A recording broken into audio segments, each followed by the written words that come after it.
I walk a straight line, shackled and chained. Oh, gruesome Gertie is calling my name. There is no mercy in this penitentiary. Just ask the Hillstring Gang or Angola 3. I'm here for life, I'm here to die. Inside these walls, inside the wire. And when the wolf cries, I know it's over. Oh, bloody Angola. Oh, bloody Angola.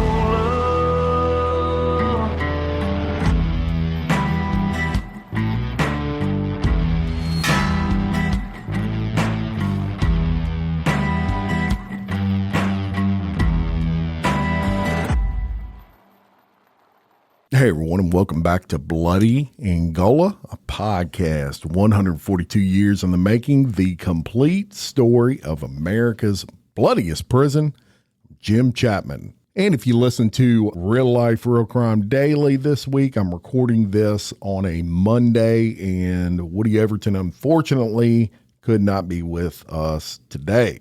He had some sort of family issue he had to deal with, so we're going to move right along. And look, with this episode of Bloody Angola, y'all, I have a backstory on this I want to tell you, and it brings me all the way back to one of our first few seasons of Bloody Angola. And we had a guest on a couple of episodes on those early releases, and his name was Andrew Hundley.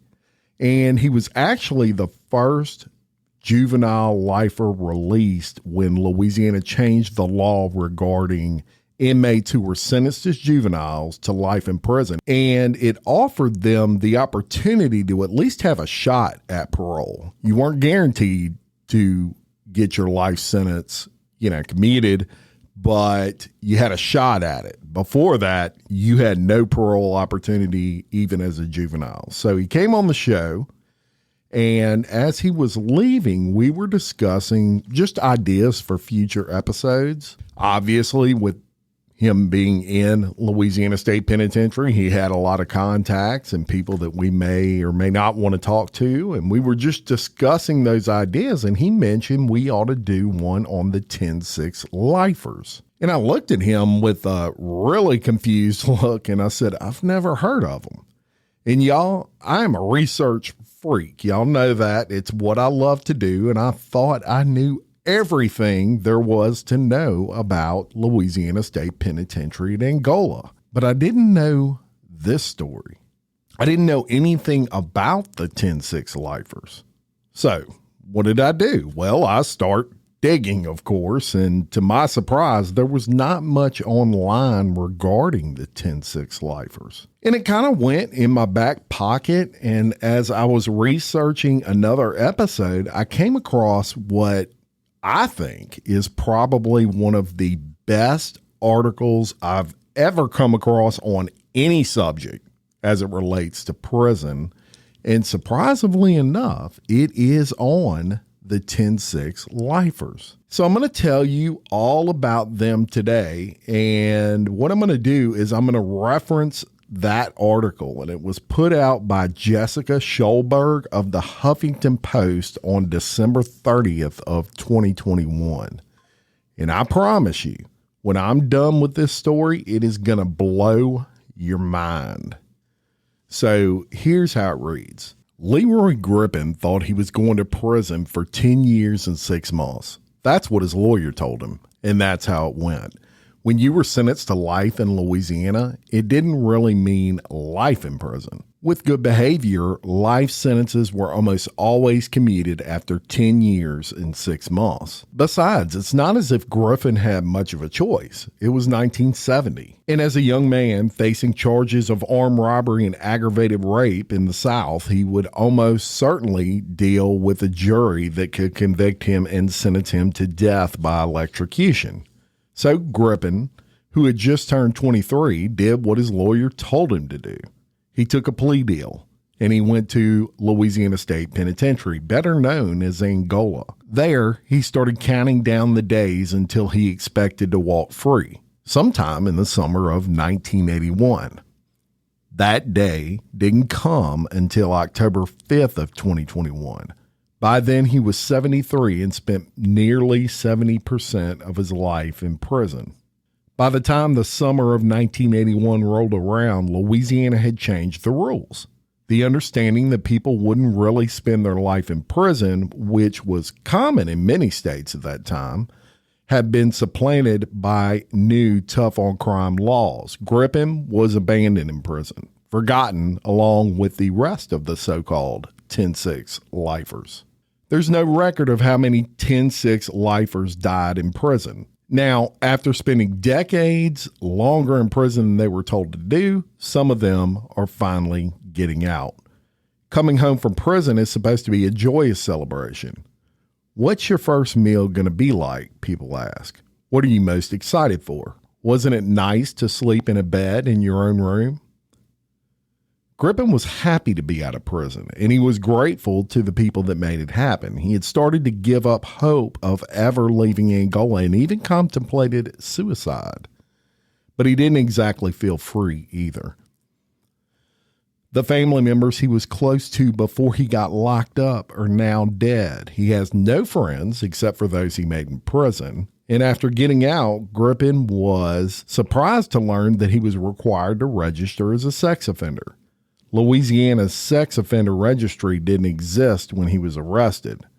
This was yet another punishment tacked on to his sentence years later. I still feel like they got me locked down Grippin, one of the 6 10-6 lifers I met with in Louisiana this fall. I ain't know I was going to feel this way, but I do. I feel sometimes like I'm in a world all by myself. I don't know nobody. I don't know where to go. The practice of releasing people with life sentences after 10 years was implemented informally by Henry Fuqua, Angola's warden from 1916 to 1924, who went on to become the state's governor. It was a way to save money, but his idea was that this kind of a contract, that good behavior and following what's expected of you, should result in release. A historian, Rico Hillier, who is writing a book about the prison system, has become more harsh over time. Louisiana's 10.5-year minimum for life sentences, which was enshrined into law in 1926, wasn't uniquely lenient. It was common in every state, including the federal system, that people who were sentenced to life wouldn't serve more than 15 years, according to a historian. Everyone was aware of it. It was routine, said Hilton Butler, an associate warden. He told the prison newspaper, The Angolite, in 1980, if a lifer kept his nose clean, he got out of prison after 10.5 years. I'd say almost 99% of all the lifers got out. But in 1972, the U.S. Supreme Court temporarily halted the death penalty. No longer able to sentence people to death, Louisiana decided life sentences need to be more punitive. In 1973, the state legislature required life sentences for murder to carry a 20-year minimum before parole eligibility. In 1976, the legislature amended the minimum to 40 years, and in 1979, lawmakers abolished parole eligibility for anyone with a life sentence. With the minimum sentences for life terms being lengthened and then eliminated, the culture became more punitive, and commutions for the 10-6 lifers abruptly vanished. Some were even asked to hand over their old rap sheets, which noted the exact date at which they would have completed 10 years and 6 months, becoming eligible for release, in exchange for a modified sheet. As release dates for the 10-6 lifers faded away, most of these individuals were forgotten by an outside world. Until a recent push to free them, many of Louisiana's judges, lawyers, and criminal justice reform advocates were not aware of the state's broken promise to those that were sentenced to life before 1973. By the time Grippin got to Angola, observers were describing conditions that shocked the conscience of any right-thinking person and flagrantly violate basic constitutional requirements, as one district judge wrote in 1975. It was a dangerous place to be incarcerated. In the early 1970s, a 10-6 lifer named James Preston was sent to work in the fields with his co-defendant, Larry. Shortly after they arrived, Larry was run over by a tractor and killed.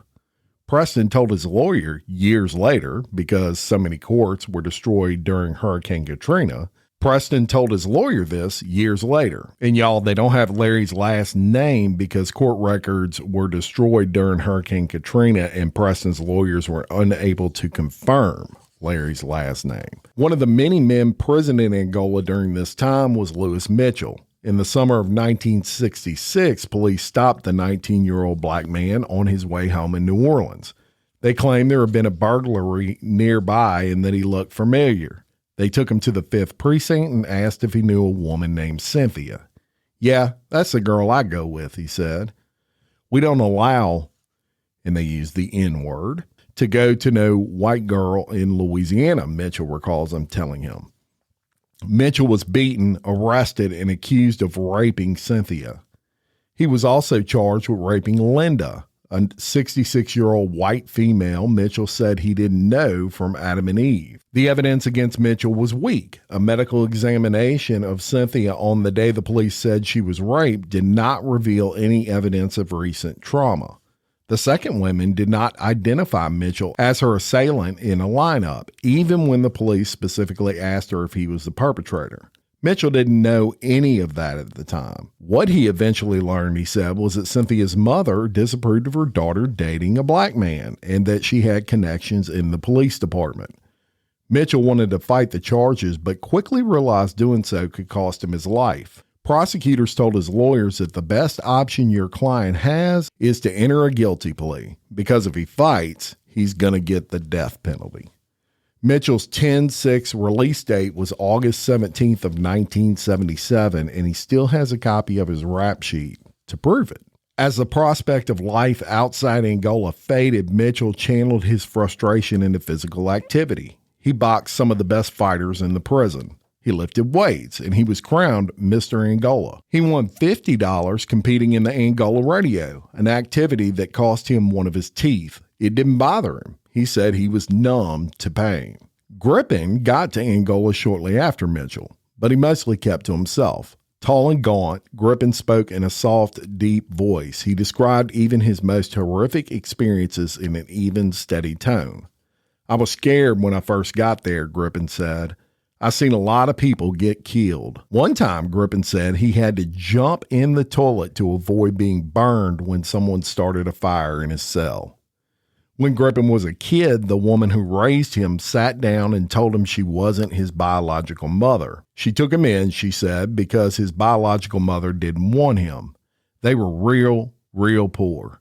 And sometimes he stole food so they had something to eat. He struggled in school and was in and out of juvenile detention. Grippin's only sister was killed by an abusive boyfriend, he said, and before she died, she encouraged him to go to New Orleans because she knew he liked jazz. He followed her guidance, but he was arrested shortly after he got there. He claimed he never raped anyone, but that he pleaded guilty to avoid execution. After 20 years, Grippin was convinced he'd never get out of prison. He resolved to get in shape and try to escape. There are fences in Angola, but the real barriers are the lakes and the dense trees that surround the prison. Grippin wanted to make an attempt anyway. What did he have to lose? If they catch me and kill me, they just kill me. If they don't kill me, I get away. I might get away. I might not, he thought. A friend eventually talked him out of it, urging him instead to seek release through the courts, and Grippin agreed to try. The path out of prison for Grippin and some of the other 10-6 lifers began in a surprising place, inside Angola itself. In 1999, Andrew Hundley, and that's the guy we had on Bloody Angola that I was referencing at the beginning of this episode, Andrew Hundley was sentenced to life in prison for a homicide he committed when he was 15. Faced with the prospect of spending the rest of his natural life behind bars at such a young age, Hundley began studying the history of life sentences. Learning about the 10-6 lifers was a devastating revelation. If even those who weren't supposed to spend their lives in prison have wound up doing so, he was certain he would never go home. Hunley was transferred to Angola in 2014 and assigned to Camp F, the same dorm as Mitchell. Hunley slept in the bunk bed above another 10-6 lifer named Lester Pearson, who had got to prison in 1965, more than 16 years before Hunley was born. Hunley grew particularly friendly with a lifer by the name of Kenneth Womack. Hunley played basketball, and he was often the only white guy on the court. Womack, who was also white, liked watching him play, cheering "Larry Bird" whenever Hunley would score. The court system proved useless for most 10-6 lifers. Few lawyers knew they existed, so they were left to file litigation on their own. And even when 10-6 lifers got their cases in front of sympathetic judges, there was not an obvious legal fix. They were never guaranteed release after 10 years and 6 months, so it wasn't explicitly illegal to stop granting it. When Judge Nandy Campbell of the Orleans Parish Criminal District Court took office in January of 2021, she used the pandemic-related pause in jury trials to catch up on post-conviction applications. Grippin's application, which he filed without the help of a lawyer, was one of the first she read. He asked the judge to withdraw his guilty plea, arguing the state had not held up its end of the deal. Campbell was stunned by the order Grippin described. During all her years as a practicing defense lawyer, she had never heard of this kind of situation. The notion these men were forgotten is really real, Campbell said in an interview. She denied the request, believing she didn't have the authority to change his sentence, but she held on to his application because there was something about it that was haunting me, she said. There was a small subset of 10-6 lifers for whom the court offered a glimmer of hope. In 2012, the U.S. Supreme Court prohibited mandatory life without parole for people who had committed the crime before they were 18. The court cited research showing how parts of the brain responsible for impulse control and risk avoidance are not yet fully developed in adolescents, making them less deserving of the most extreme punishments. Weeks later, a 10-6 lifer named Henry Montgomery filed a motion to correct his sentence, which he argued was illegal in light of the Supreme Court's decision. In 1963, when Montgomery was 17, he was arrested for killing Charles Hurt, a white plainclothes sheriff's deputy in East Baton Rouge. News coverage at the time described Montgomery as a Negro student known as the Wolfman. Montgomery was convicted and sentenced to death. The Louisiana Supreme Court later overturned the conviction, citing racial prejudice. The trial had started on the newly created Charles Hurt Day, and there had been KKK activity ahead of the court proceedings, the Louisiana Supreme Court noted in its decision. Montgomery was retried and sentenced to life. If life sentence is commuted by the governor to 10 years and 6 months, subject's discharge date will be 9/1979, an old copy of Montgomery's rap sheet read. But by 1979, the 10-6 law was gone, and Montgomery was facing the rest of his life behind bars. Even without a pathway to freedom, Montgomery tried to make the most of his time at Angola. He wrote letters for men who were illiterate, and he helped start an education program for those with less than an 8th grade education. He created the Angola Amateur Boxing Association, judging matches and training others to box. He went to church and worked for years in the prison's silkscreen shop. Both the district court and the Louisiana Supreme Court denied Montgomery's request to correct his sentence, claiming that the U.S. Supreme Court's prohibition on mandatory life without parole for juveniles did not apply retroactively. Henry was kind of heartbroken when he first got denied, said Preston, the 10-6 lifer whose co-defendant was killed shortly after he got to Angola. Remember, he got ran over by the tractor. Preston, who was arrested at 16, went on to work at the prison's law library and followed Montgomery's case closely. Henry, this is not the end, Preston told Montgomery at the time.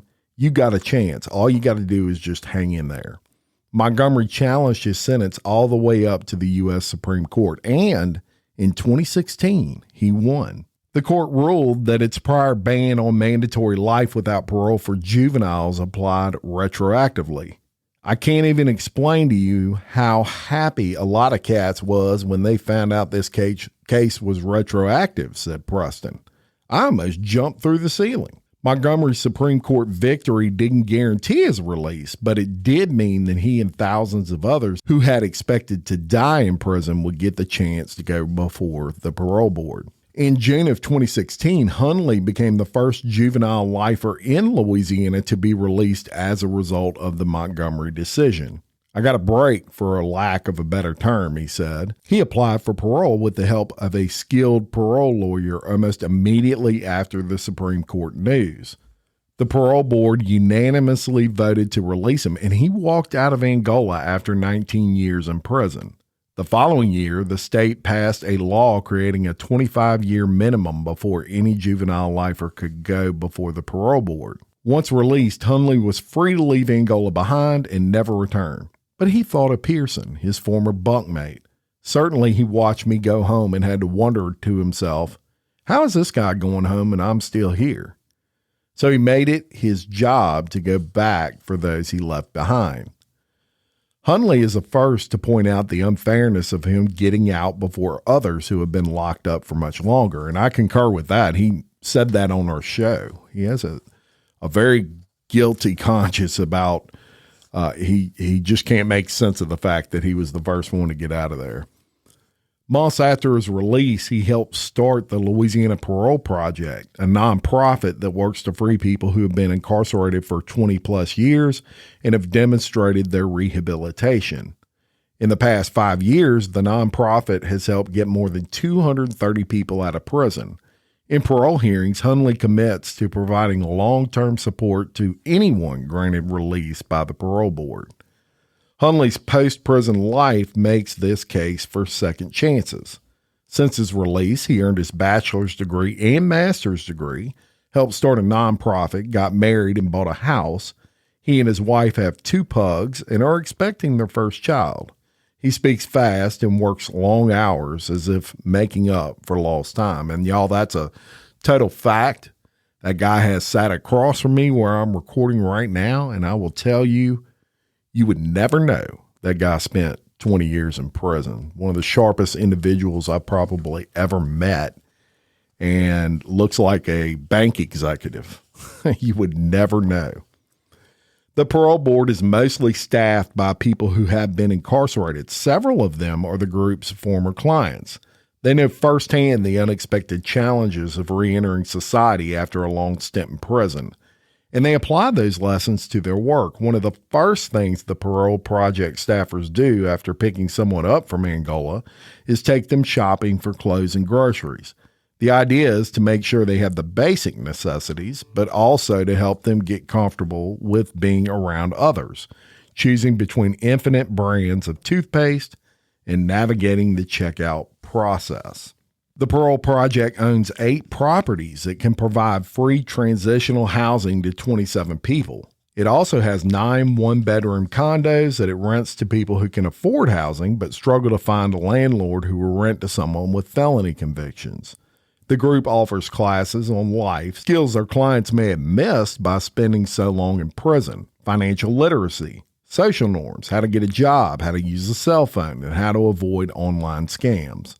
There's also a class on how to interact with the police. For many formerly incarcerated people, their last experience with the police wasn't that good. And let me say this, y'all, a very important program. Look, these people, people get out of prison. The recidivism rate is much lower when they know how to deal with life on the outside. And that is what the Louisiana Parole Project figured out. And they're just basically teaching them how to acclimate back into society. And let me tell you, the recidivism rate for someone that goes through the Parole Project is like 2%. It's extremely low. And there's a reason for that.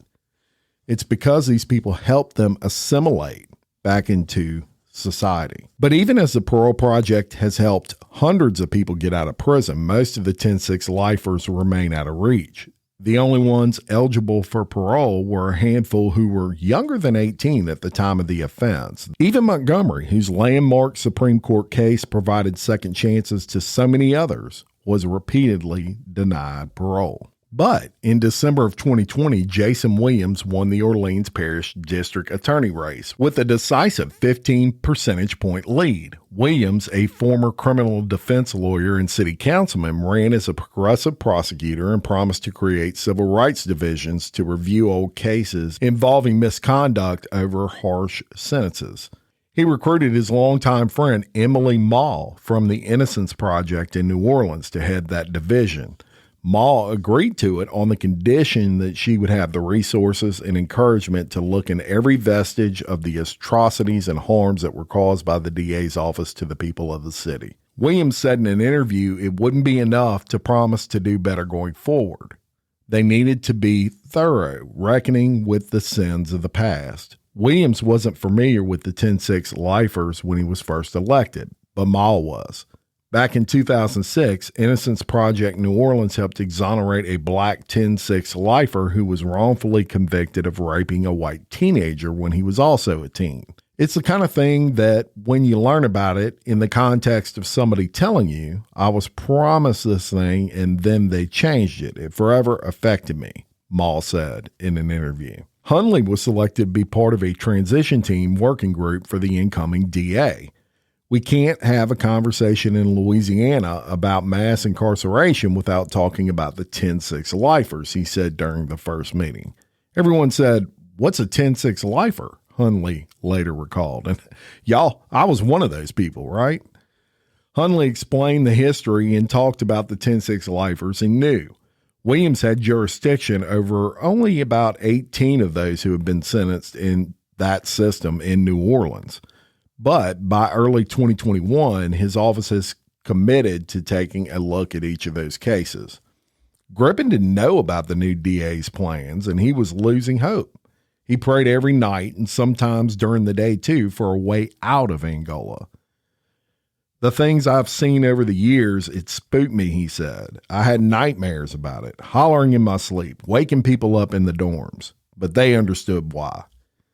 Last spring, a staffer at the prison told him to go to the office because he had a phone call. Grippen was taken aback. "I got a phone call? I ain't know I was that popular," he said, wondering who could possibly be trying to reach him. When he picked up the phone, Hunley was waiting on the other end of the line. "Leroy, I know you don't know me," Hunley said, "but I want to help you." Soon after that call, Hunley and several of his colleagues went to Angola to meet with about a dozen of the 10-6 lifers who were convicted in Orleans Parish and were under Williams' jurisdiction. They met at the prison chapel where the 10-6 lifers filled the pews and Hunley stood at the pulpit. There was a new district attorney, Hunley explained, and he was interested in reviewing their sentences. Hunley spoke deliberately, being careful not to overpromise. Nothing was guaranteed, he said. There would be victim outreach, and a judge would have to sign off on any resentencing agreements, but for the first time in decades, there was cause for hope. To Grippen, this news was nothing short of divine intervention. Out of all the people in the prison, they found his name and chose to help. God went to them to come to me, he said. "I appreciate it from my heart," he told the staff at the Parole Project, "because if it wasn't for y'all, if I didn't run away from here, I would have committed suicide. I would have hung myself." The process for freeing 10-6 lifers was straightforward. Their lawyer at the Parole Project and the DA's office would sign on to a joint post-conviction plea agreement asking a judge to vacate the existing life sentence and replace it with a sentence shorter than the amount of time already served. Grippen will be the first test case of this process, along with Mitchell, who was still hanging on to his old rap sheet with that original promise from the state for an orderly release. Days before the hearing, Hunley ran into an unexpected hurdle. Staff at Angola couldn't find a birth certificate for Leroy Grippen or any indication that he existed before he was arrested. When Hunley called to talk about it, Grippen offered a matter-of-fact explanation. "Oh, well, my name is not Leroy Grippen. My name is Willie Ingram." As it turned out, when he was arrested in 1970, he gave the cops a fake name, Leroy Grippen, hoping they wouldn't find his record of stealing in Florida, where he grew up poor. The cops misheard him and wrote Leroy Grippen. That name followed him through the courts and into Angola. That is absolutely crazy, y'all. On a Tuesday morning in early October, about a dozen of Mitchell's family members filed into the New Orleans courtroom. Because of COVID-19 restrictions, Mitchell would participate by video conference, but his family still wanted to come to court as a show of support. One of the relatives in the courtroom was Mitchell's niece, Lucille Johnson, who was a toddler when he was arrested. She had no memories of her uncle outside of prison, but she does remember the day of his arrest, specifically how hard it was to see her mother in so much pain. Growing up, Johnson's mom and grandmother held a community supper fundraiser to hire a lawyer, but nothing the lawyers did worked. In a joint plea agreement, Mitchell's lawyer, Jane Hogan, and Assistant DA Bildish Sarma asked Campbell to resentence him to 40 years. It was less time than he had already served, so he would be able to get out immediately, but under the condition that he forfeit his right to seek additional relief in court. They cited the state's betrayal of the 10-6 promise and Mitchell's good conduct while incarcerated. His comprehensive reentry plan, studies show that people typically age out of crime, and the cost of imprisoning someone his age, more than $77,000 a year. It had taken Mitchell decades just to get someone in a position of power to recognize his existence. Now, here in court, a prosecutor was arguing for his freedom, and a judge was tearing up listening to what he had been through. Then the judge ruled. Campbell agreed to the plea agreement, and he was free. The hearing was mostly procedural, and the whole event took about a half an hour. But for Mitchell, the experience was profound. It seemed to me like she seen my innocence, Mitchell said. I feel like she knew. It was joyful, he said. I never thought nobody gonna see my innocence. Ingram, whose resentencing paperwork still named him as Leroy Grippin, went next. The courtroom emptied out except for the parole project staff. It went from a celebration to this more, I don't want to say somber, but it was sort of matter of fact. And then it was over, Hundley said. Ingram was free too. Hundley and the parole project deputy director Kerry Myers picked Mitchell and Ingram up that afternoon, took them to Baton Rouge, where they would live in one of the parole project's townhomes. This is just something you can't describe in words. Words can't fit it, Mitchell said during a phone interview in the car that day. You look back at so many that deserve an opportunity like this and can't get it. So you got bittersweet and happiness all together. So you're almost sitting in a conglomeration of feelings. They've done a wonderful job getting me out of Angola. I'm not going to mess up their reputation through stupidity. If anything, I'm going to help their cause. Even after watching Mitchell and Ingram leave Angola, Lester Pearson didn't think his day would ever come. He knew better than to get his hopes up. Spending that many years in prison had taught him the precariousness of things that were supposed to be near certain. His life had been dictated by the whims and inclinations of people more powerful than him, who were motivated by factors outside of his control. On Tuesday, October 19th, that person was Robin Pittman, the Orleans Parish Criminal District Judge presiding over his resentencing hearing. Pearson, who was 84, participated in the hearing through a video conference from Angola. He had been in prison for nearly 57 years. Hogan, the parole project lawyer, had briefed him on the joint plea agreement, so he knew what to expect, but he couldn't make out every word in the hearing. Pittman announced her decision to vacate Pearson's life sentence and then resentence him to 55 years, which was 2 years fewer than he had already completed. She wished him good luck and encouraged him to make use of what he learned during his time in prison. Yes, ma'am, Pearson responded. Thank you, ma'am. As a formality, she asked Pearson to raise his right hand and confirm he understood the terms of the agreement. At one point, Pearson said he wasn't following, so Pittman repeated the terms of the agreement. The judge asked him if he understood. Yes, ma'am, he said. I understood some of it. Hogan interjected, explaining to him that he had to agree he wouldn't file anything in court. No, Pearson exclaimed. I understand. How many years did I give you? Pittman asked. I believe you said 40. Pearson said, citing the number Hogan and Sarma had proposed in the joint plea agreement he had reviewed ahead of the hearing. He wasn't positive what number the judge landed on. He just knew it was less than the time he had already done. Pittman told him she didn't say anything close to 40 and that she didn't like to repeat herself. "I'm getting frustrated," she said, and suggested they push the hearing to the next day. Hogan told the judge she believed her client understood the terms of the deal. He was just having a hard time hearing. But Pittman wasn't obligated to ensure that Pearson was aware of what he was agreeing to, and she was losing patience. At that moment, it seemed to Pearson, who had refused to get his hopes up, he would not be leaving Angola that day after all. Hogan requested a moment for a private call with Pearson. When they returned, Pearson carefully recited the terms of the plea deal. "Well," Pittman said, "I guess that's it." Pearson would walk free later that day. The week before Thanksgiving, the 5 10-6 lifers who had got out of prison agreed to meet with me. They were staying in Baton Rouge, and when I say me, I mean the person that wrote this article that I referenced at the beginning. They were staying in Baton Rouge in 2 townhomes owned by the Parole Project, about a half mile from each other. There were weekly house meetings where they were debriefed about adjusting to their new situation. They were welcome to stay in the townhomes for as long as they wanted, Hundley told them, but some were eager to move on and settle down closer to their families. The ease of their transitions varied depending on their ties to the outside world.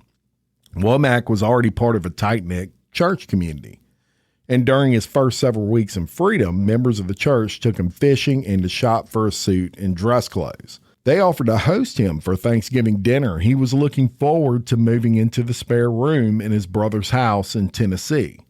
The speed of modern vehicles scared Womack, though, and he was still figuring out how to use a smartphone. But overall, things were good. "It's sensational," Womack said of being out of prison. "Every day I'm overjoyed and really taking it in and enjoying it." For Mitchell, every weekend was a family reunion. After everything, he still smiled easily and was quick to crack a joke. In November, his family rented a banquet hall and threw a surprise birthday party for his 75th birthday. They pinned cash to the lapel of his suit jacket, a New Orleans tradition, and surprised him with a car. "My family, I didn't know they had so much love for me," Mitchell said. "It's like the time they wanted to see me, they couldn't see me. And they see me now. They're pouring it all on me. They're throwing me all the love they had pent up on me." Things were harder for Ingram. When he walked out of Angola, he had no official record of existence. It had been more than a month since his release, and the Parole Project staffers still hadn't been able to track down any identifying documentation. They had applied for birth certificate records in Louisiana and Florida under different variations of the name Willie Ingram, but hadn't been able to get a response. "It's like screaming into outer space," Hundley said.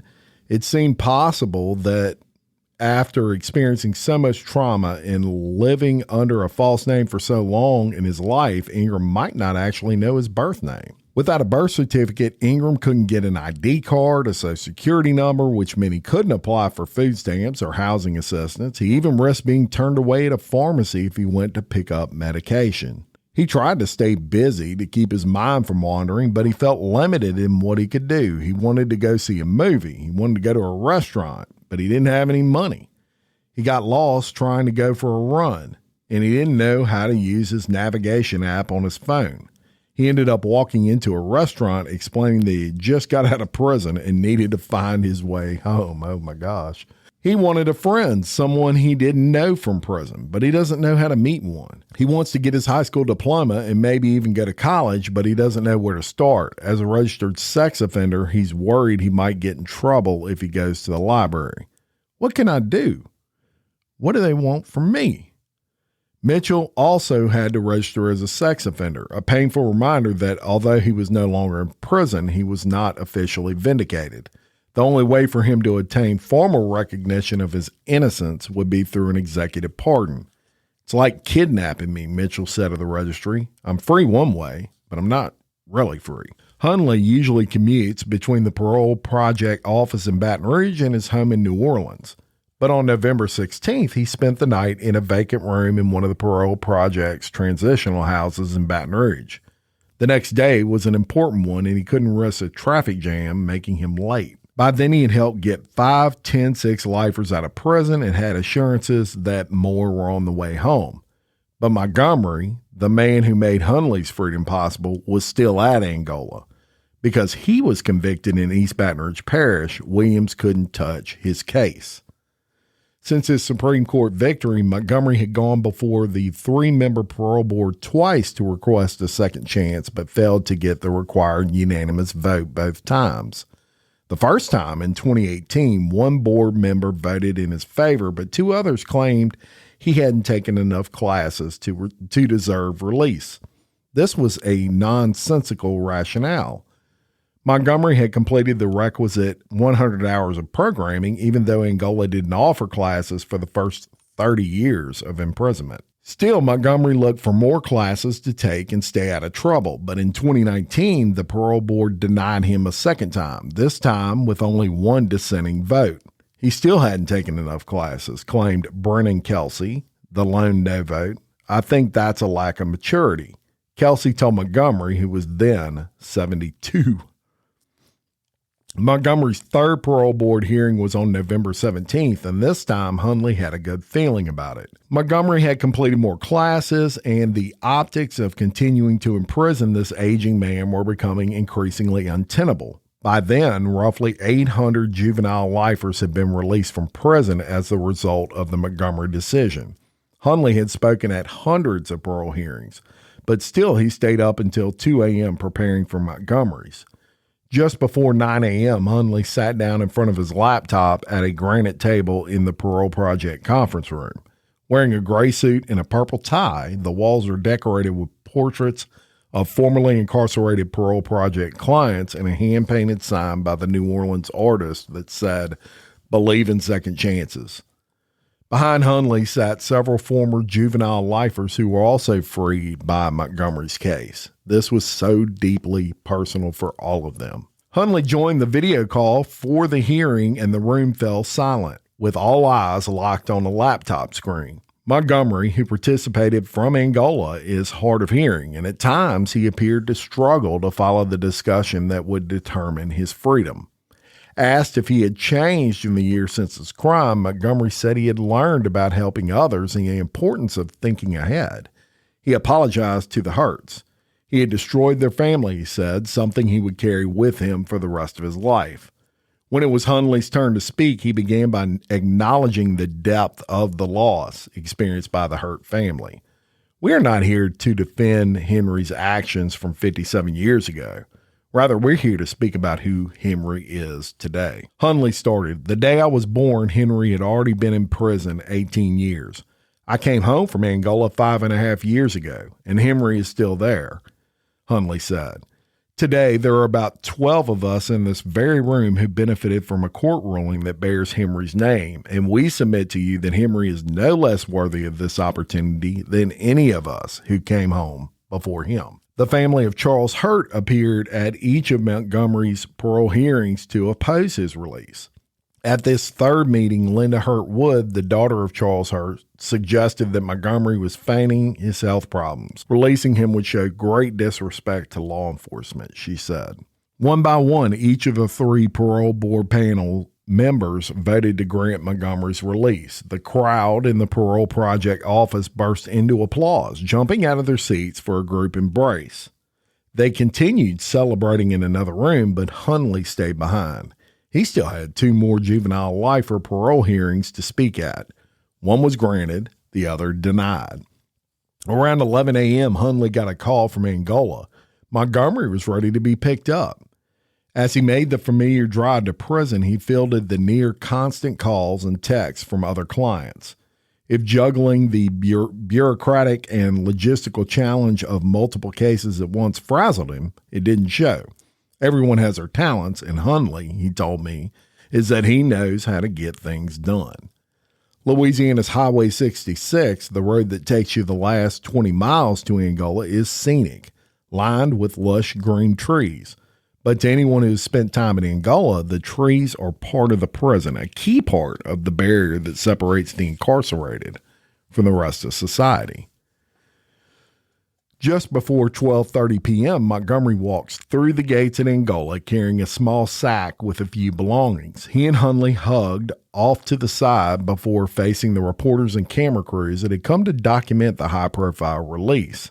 Seeing Montgomery in person, it was clear that he had a hard time following the parole hearing. His hearing aids consisted of over-the-ear headphones that wrapped around the back of his head and hooked up to a small box with a microphone that dangled around his neck from a lanyard. "We're going to get you better ones," Hundley promised. After answering a few questions from reporters, Montgomery climbed into the front seat of Hundley's SUV and headed home to Baton Rouge, a city he hadn't seen in nearly 60 years. "Here, let me do something, Henry," Hundley said, leaning over to buckle Montgomery's seatbelt, a practice that wasn't yet mandatory the last time Montgomery was a free man. 7 of the 10-6 lifers have now been freed from Angola. Williams has committed to try to bring home the remaining 12 who were convicted in Orleans Parish. That leaves dozens of others. Mitchell is friends with one of them, and he's hanging on to his old friend's rap sheet. It shows that he was supposed to be eligible for release in 1983. Womack didn't end up moving in with his brother in Tennessee. After a brief visit, his brother's wife told him she didn't want him to live with them after all. It wasn't personal, she said. She just wasn't used to living with other people. Womack understood, but he's still trying to figure out what's next. The guys who knew Ingram at Angola still call him Grippin. But he's getting closer to having proof of his real identity. After he got out of Angola, the Parole Project asked the Alachua County Public Schools to search for Ingram's record. The report cards they found for William Willie Ingram shows a boy who struggled in school and whose teachers judged him harshly. He has made very little progress, several teachers wrote in the comments. But there it was, finally on paper. Willie Ingram is a real person. Shortly after Hundley updated me about the progress on Ingram's case, he mentioned there had been a similar issue with another client. The record staff in Angola had been unable to find a birth certificate for Henry Montgomery, a name that has been synonymous with juvenile justice reform in the United States. Using Montgomery's mother's name, record staffers eventually were able to locate his birth certificate, and it revealed that his first name is not Henry, and his last name is not Montgomery. Hundley asked that Montgomery's legal name be kept private to afford him some level of anonymity. But best guessed at the reason for his name discrepancy is that Montgomery assumed his last name of his grandparents when he moved in with them as a boy. The first and middle names of his birth certificate appear with an unusual spelling, suggesting that his mother may have been illiterate or was misunderstood by the person who wrote down the name. Either way, the man whose name bears a landmark Supreme Court case plans to keep going by Henry Montgomery, even if his ID card says otherwise. In mid-December, he got a call from a New Orleans number he didn't recognize. "You know who this is?" a familiar voice asked, his grin apparent even through the phone. "Is this Lewis?" I asked. "Yes, it is," he said with a laugh. In the weeks since I had visited, Mitchell had moved out of his transitional housing in Baton Rouge and into his niece's home in a town outside New Orleans. They were still having family reunions each weekend, he said, and he was invited to multiple Christmas parties. He was still in touch with his roommates from Baton Rouge and planned to visit them soon. Campbell, the judge from his resentencing hearing, teaches criminal law seminars at Loyola University School of Law, and she invited Mitchell and Ingram to speak at her students' end-of-semester dinner. "It was the most emotional, powerful evening that I've ever had since I started practicing law," Campbell said. "There wasn't a dry eye in the house." One person at the dinner asked Mitchell if he was mad about what he had been through. "No," he said. "I felt that once upon a time I used to lay in bed and cry. Why am I here? I've been hurt too long to cry. The pain got me numb," he said. "When I talk about it, you will cry, but I won't feel a thing because I'm numb from crying. I'm numb from hurting." And y'all, that is the story of the 10-6 lifers of Angola. Crazy stuff. I'll tell you what, hard to research, but what a well-written article, and I want to credit her again, Jessica Schulberg of the Huffington Post, for that. And I hope you enjoyed that. A little bit of history into the 10-6 lifers. And until next time, I'm Jim Chapman. For Woody Everton, we are your host of Bloody Angola, a podcast 142 years in the making, the complete story of America's bloodiest prison. Peace.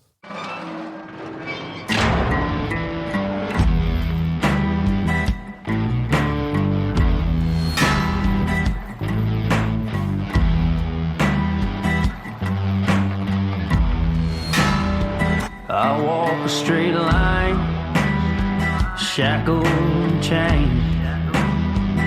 Oh, gruesome Gertie is calling my name. There is no mercy in this penitentiary. Just ask the Hill String Gang, Rango.